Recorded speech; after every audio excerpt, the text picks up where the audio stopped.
Hi everyone, welcome back. Today again, I'm bringing you a very exciting video. I'm planning to share my birth story with you today. Well, not my birth story, but my son who I gave birth to. That story. Well, all of this happened about 4 weeks ago, and I wanted to shoot this at least as soon as I could because mom brain here is not going to remember a lot of those details, and I wanted to put as much as I could, so that I remember that amazing time in my life when my son came into this world. I am almost 4 weeks postpartum. Well, yeah, where did this all begin? Week 38, where I had my week 38 check. I must have mentioned this before. My diabetes team, because I had gestational diabetes, they said that they wouldn't let me go past 39 weeks to give birth, not even my due date. They wanted me to be induced as early as 39 weeks, because that's when they consider baby to be full term and fully cooked and baked. So I was pretty okay with that. If I had to be induced at 39 weeks and get baby out, I would get one more week with him outside on this earth. So I was pretty okay with that. But what happened is, when we scheduled all these induction appointments, they scheduled my induction for April 9th, which was a Wednesday. April 8th was a cervical dilation appointment where they would use like something called as a Foley balloon to dilate my cervix. On April 7th was going to be a membrane sweep appointment where they would sweep my membrane to hopefully trigger labor contractions and dilations and all that. So at week 38 appointment, which was the previous week's Thursday, I had my doctor's appointment, and by this point I hadn't had any cervical checks. So I didn't know how further I was dilated, if there was any dilation or anything of that sort. I was feeling like on and off contractions, like more like Braxton Hicks, like just like a tightening feeling on the top of my belly, but like nothing painful, no water leakage. I did lose my mucus plug. Sorry for the TMI again, but it's like this mucusy thing that comes off. Basically, it's like something that stops at the top of your cervix, just making sure that there's no bacteria or anything that goes through your vagina and cervix to the baby. I started noticing some loss of that discharge the previous Saturday, but I had heard like that doesn't really mean anything. That doesn't mean like your labor is going to start soon or whatever. It just means that your body is gearing towards labor and getting baby out. Didn't think much of it. And then when I went for my 38-week checkup, I asked my doctor to do a cervical check, because for the membrane sweep the following Monday, they need you to be dilated at least 1 centimeter. 1 centimeter. If I wasn't dilated, it didn't even make sense to go for that appointment. So I asked my doctor to do a cervical check, and to all of our surprise, we were like making a plan of what happens if I'm not dilated at all. And to everyone's surprise, I was 5 centimeters dilated. So to be ready to push and have a baby out, you need to be at 10 centimeters. But at this appointment, I was already 5 centimeters, so halfway there. And I was like 70 to 80% effaced. So like cervix had already started going back so that baby could come out, if that makes sense. So when she did that, she was like, oh, well, looks like you might not really need that cervical dilation, which was on Tuesday, April 8th, and you might not need any membrane sweep because you are 5 centimeters dilated. And then she was like, how are you not in any pain, and how are you not feeling this? Have you had any painful contractions? Have you seen any like water breakage or whatever? And I was like, no.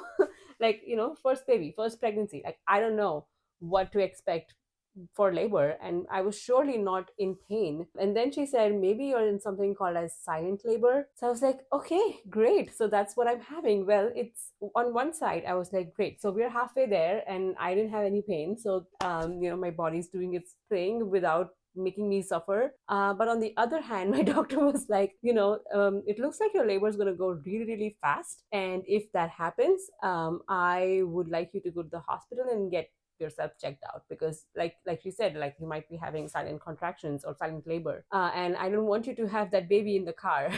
So Kumar, at the last moment, he took the day off from his work and was like, hey, we have to go for a checkup.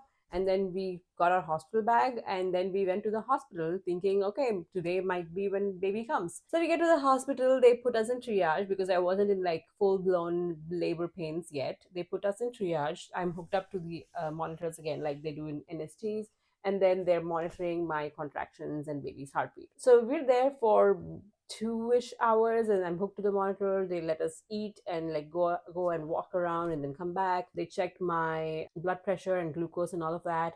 Everything was okay. Like, my I had contractions, but they weren't regular or painful or nothing. We got to the hospital about 11 a.m. and at about like 2:30 ish, the midwife who was there said, you know what, you're not really progressing. Like, it doesn't look like you might progress anytime today, so we are going to send you home. And I was super happy to do that because I was like, okay, great. Because, if I'm not progressing, I don't want to be sitting there not doing anything, because it's also like really, really boring to sit in the hospital. And like, also, Kumar had like nothing to do. I could at least sit on the hospital bed and look at the monitor, and like people were coming in and checking me and all of that. But it's just so boring.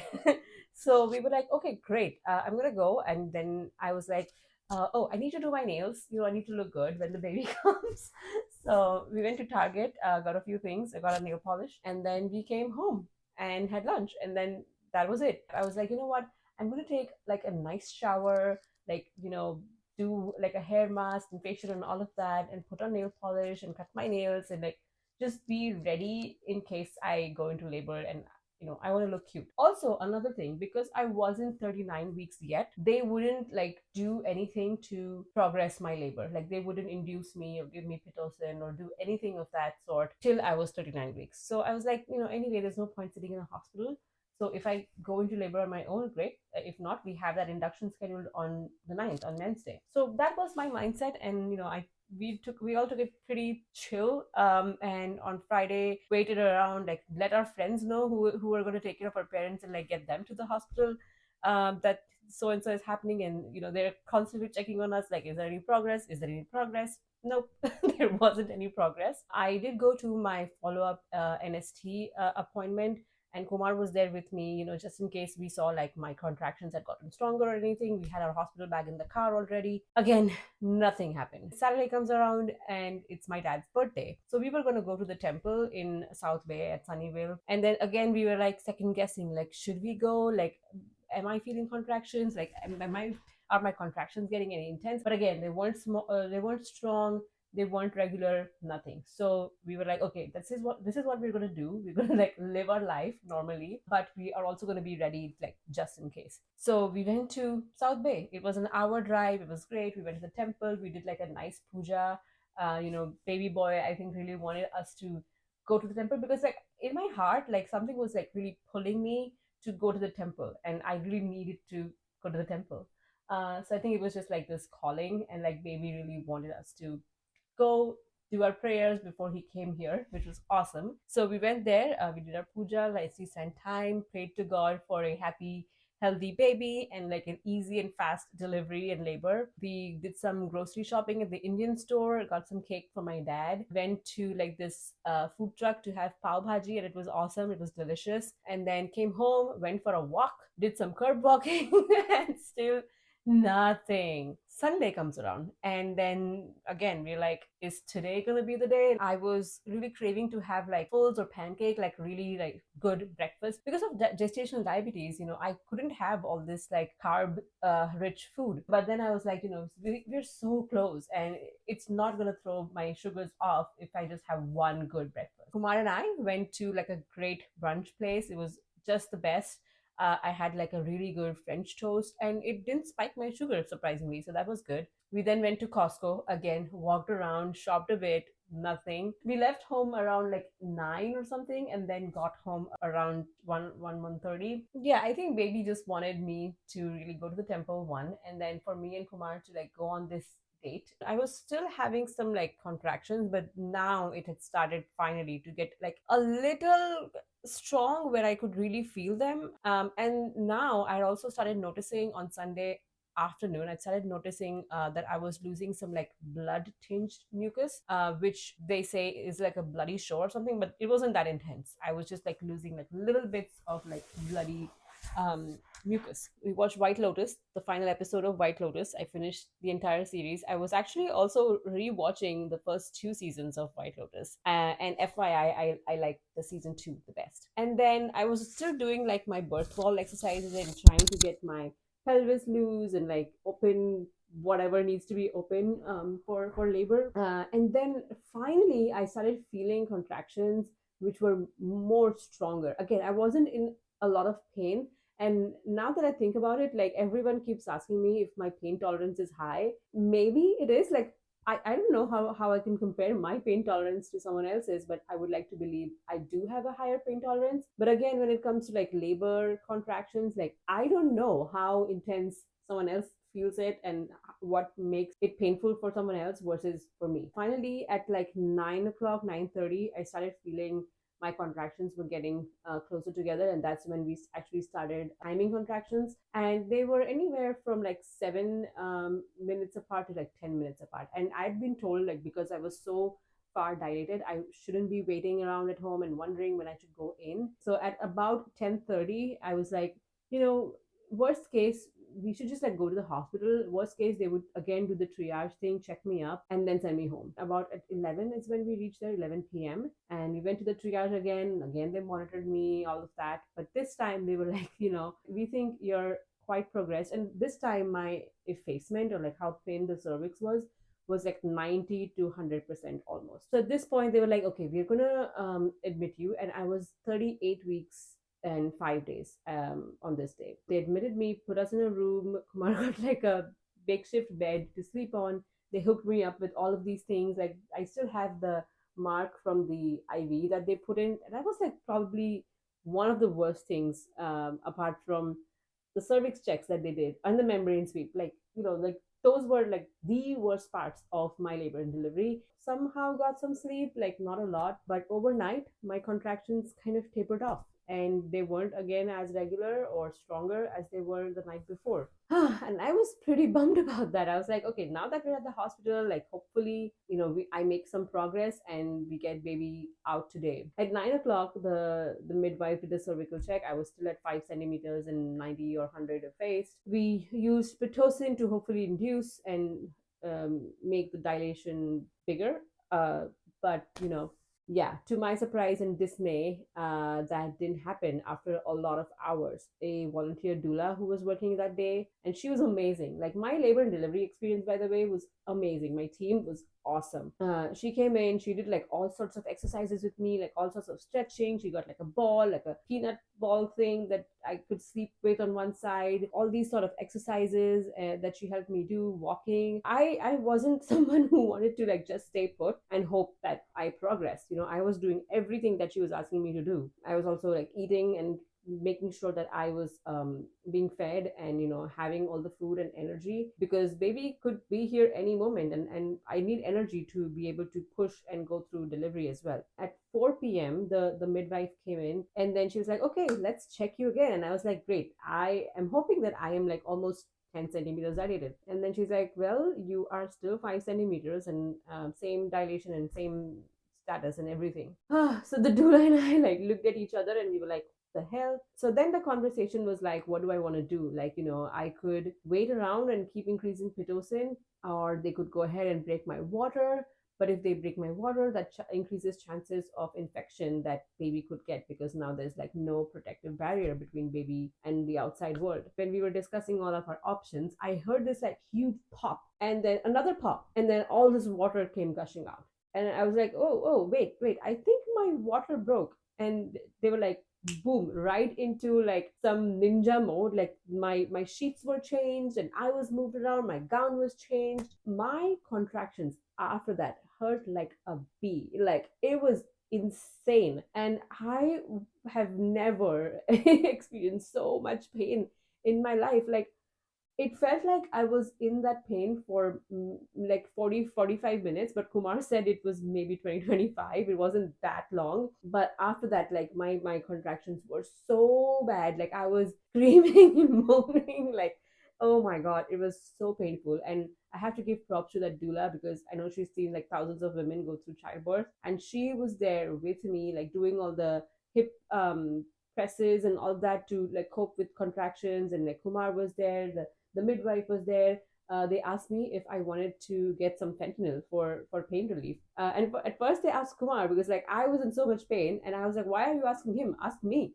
And at first Kumar was like, no, but I don't know, like ask her. And I was like, yes, give me all the drugs you have, give me anything. And I'd already let them know that I would want epidural to help with pain as well. So they gave me like a shot of fentanyl, and immediately like the pain started going down. And I was like, okay, now I can breathe and now I can cope and now things will be better. The anesthesiologist was there like pretty quickly, and she was doing her stuff in my back, and I was still going through the contractions and everything. But once the epidural kicked in, it was like, woo, bliss. It was so great. I still could feel like the pressure from contractions, but I didn't feel that enormous brain wrenching pain. So now that my water had broken, my labor really progressed like really fast. Within an hour, like at 5 o'clock, I was 10 centimeters dilated, 100% effaced. Like I was ready to push. So they gave me like a little bit of time. And also, by the way, when you get epidural, you're not allowed to eat anything. You can be on like clear fluids and all of that. So before they gave me epidural, even when I was in like insane amount of pain, I chugged like a lot of food. I ate like a lot of fruits because I could get like sugar and energy through that. And I was thinking, like, because I am like so far progressed and everything's ready, I might have to just push for like 2 or 3 times, and like baby would probably be out, right? Oh boy, was I wrong. Because I had the fentanyl mostly, I was so sleepy. Like I had energy, but I was just like super sleepy. Like my eyes were closing. And the epidural, by the way, is there's one side effect that it can make you shaky, and I was like really, really shivering when I got the epidural, and I knew that, but I kept telling them like, I know this is a side effect of epidural, but I am shaking like this. At one point, I had to tell them, like, we need to stop this. And, like, I had to take, like, a half an hour nap while I was pushing. Sometimes there would be, like, four people helping me push because there were also other people on my floor who were delivering at the same time. I pushed for 3.5 hours. And at one point, about around like 8:30 ish, my labor kind of stalled because baby's head was kind of like kinked and stuck, like at one point, so he wasn't really making progress. And I was doing all the positions, I was on my back, I was on my side, I was on a peanut ball, I was in a squat. And like the nurses were surprised, by the way. And I'm proud to say I was really popular on that floor because everyone wanted to be on my labor and delivery team, apparently. Like they were really fighting to get to me because they were like, oh, this patient, like she has like a really high pain tolerance and she's been in labor for so long, and like she's, even though she has the epidural, she still has the energy to do like squat and do and this and that. Because I was like, I'm going to do whatever it takes to get this baby out, okay? And my legs really weren't asleep, so I could do like all these positions. I could be in squat, I could hold the bar and like do all of that. So at 8:30, Kumar was like, okay, this is getting really, really frustrating. And there were also like a couple decelerations in baby's heartbeat. Finally, the midwife came in and she was awesome. And she's like, okay, looks like you've been at this for a long time now. And she was like, okay, don't worry, we're going to get this baby out in a few minutes. I was like, yes, please. I'm dying to meet him. So they put like a little probe on his head because they could see his head, which was still stuck at, some ways inside. Now the midwife came in, she used like mineral oil to like nicely massage and stretch my perineum, which was so helpful because now things were really progressing. And then within like a few more contractions and pushes, she almost had, Kumar said this, that she almost had her like four fingers inside me because she had stretched me so much. And the moment she saw a little bit head come out, or she could, grab his shoulders or something, she just pulled baby out and he was out. And I felt like this pressure come out of me. And then he was put on my chest, and it was like, oh, the best moment. Like my eyes didn't know how to cry at that moment. Like I was so happy. Our dream, our prayers, everything was on my chest. And this boy came out just like looking around, and his eyes were all open, and he was like just looking around, had the pinkest lips and like such a cute face. He wasn't crying. And I was like, why isn't he crying? Aren't babies supposed to like bawl and cry and scream? And she just like cleaned his nose and ears and all of that. And then he gave like a little bit of ah. He did that. And then he was here. He was so calm. and he was so peaceful, and he was just on my chest. It was just like the best moment of our lives, and I don't think I will ever forget that. In terms of damage done to me, I had like a first degree tear. Umbilical cord was left for quite a bit of time. I would say 4 to 5 minutes till it turned white. And Kumar cut the cord, and baby was then detached from me. He came out at 9:48 p.m. Came out measuring 6 pounds and 1 ounce. They gave him his vaccines, measured him, swaddled him up, and gave him to me. And then we were off to our postpartum unit, and that was another beast of a thing. Okay, so this was about at 12:30. It does take time for them to like stitch you up, clean you up, check baby. You know, there's another nurse who's just there for the baby. And then I don't even remember when everyone's just started leaving the room, and like our night nurse was there, and everything was like calm and silent again. And a little past midnight, when we were being moved to postpartum, the first night was it wasn't rough, but it was a little disappointing. Our first night nurse was like the worst. If you have this feeling like you're not getting the care that you need to let someone know. And I didn't do that. I didn't speak up. I was just too tired. Like, you know, new mom, all these hormones going, you have a baby to take care of, you're sleep deprived. Everything that's going on is just too much. And yeah, it wasn't great. Like the first night nurse we had, apparently she had been a nurse there for 25-30 years, but she didn't know how to take care of a new mom. It felt like she came in and she had to poke him on his feet and get his blood glucose. Babies don't have a lot of blood when they just come out in their extremities, so they needed to use like a heat pack so they could get some blood flowing and then poke him and get blood to test him. This lady just came in with a towel which was probably warm and had gotten cold by this point, and she started to poke him, and there was obviously not a lot of blood that was coming out, and she started like squeezing his little feet, and Kumar was like just taking a nap at this point and resting. And I, as a new mother, was looking at this horrified at what was going on, and I was like, why do you have to do that? Like, why do you have to be so rough? She's like, your baby has no blood. Your baby, there's no blood coming out. And I think at that point, I don't even remember this time. And I think she had poked him again to get his blood, and his sugar levels were at like 45. And I think that was like the lowest cutoff. And she's like, you need to feed the baby. You need to feed the baby. You're not feeding the baby. And I was like, I want to, but I don't know how to, because I'm a new mom and I don't know. Can you show me? And she just like threw a bunch of syringes, colostrum collecting syringes. And she's like, you can express colostrum in this and then feed your baby. And I was like, how? I don't know how to do that. Yeah, he didn't eat much in the first during the first night. And I was just doing a lot of skin to skin. I had him on my chest trying to figure out what to do, and this nurse was not helpful at all. And I was just praying in the morning that the shifts change and she just goes away and we get someone who's helpful. In the morning, there was another nurse who came in, and she was so nice. And I told her, like, so and so happened and he didn't have blood, is what the previous nurse said. And she's like, oh, we're going to use a heat pack to get blood flow to his foot, because obviously they don't have a lot of blood. They're just out. And she was so nice. Like, she was more excited and wanting that his glucose levels be in the range that they should be, so that we don't have to poke him anymore. His glucose levels were 78, and we were like, awesome. He was so much higher than he was a few hours ago. And she's like, this is it.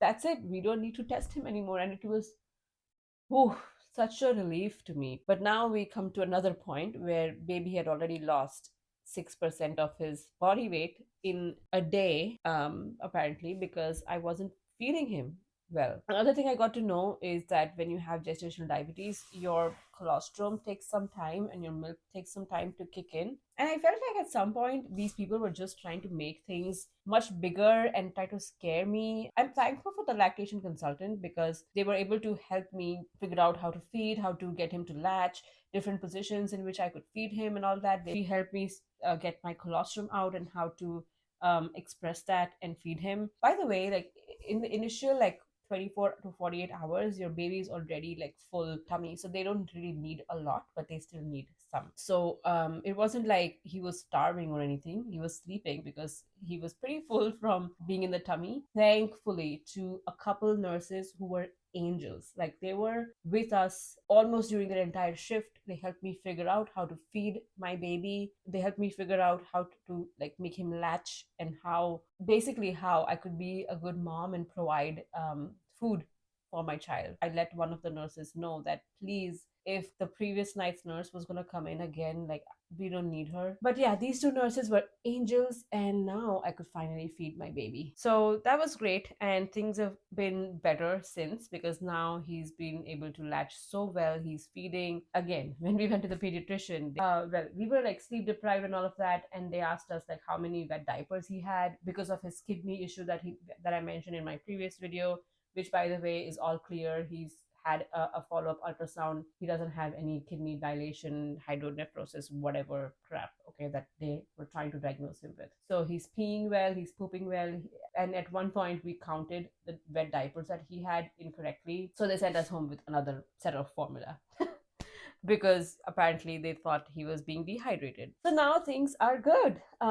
So yeah, oh my god, I realized I went further than my birth story, but I wanted to give all the context. Baby boy is doing well. My labor and delivery experience was amazing. I had the best team, and it wasn't like the kind that I had imagined. My water would break and I would be in labor and I'd rush to the hospital and all of that. Like none of that happened. The best thing came out of it, that our baby was healthy and happy. He's gaining weight. He's eating well. He's peeing and pooping like he should. There have been a few challenging nights where he has like a few growth spurts, and then he constantly wants to feed, and my boobs feel like they're gonna fall off. But you gotta do what you gotta do. And yeah, I hope you enjoyed watching my birth story and getting to know all the nitty gritty details of how Mr. Rudra came into our lives. Also, as for me, I think I'm recovering pretty well, sleeping whenever I can, and just having the best mom life. So, yeah, that's it about my birth story and my a little story after my birth as well. Thank you so much for watching, and thank you so much for your kind and beautiful words and congratulations that you've sent our way. Really, really appreciate that. And with that, that's about it. I will see you in my next one. Bye.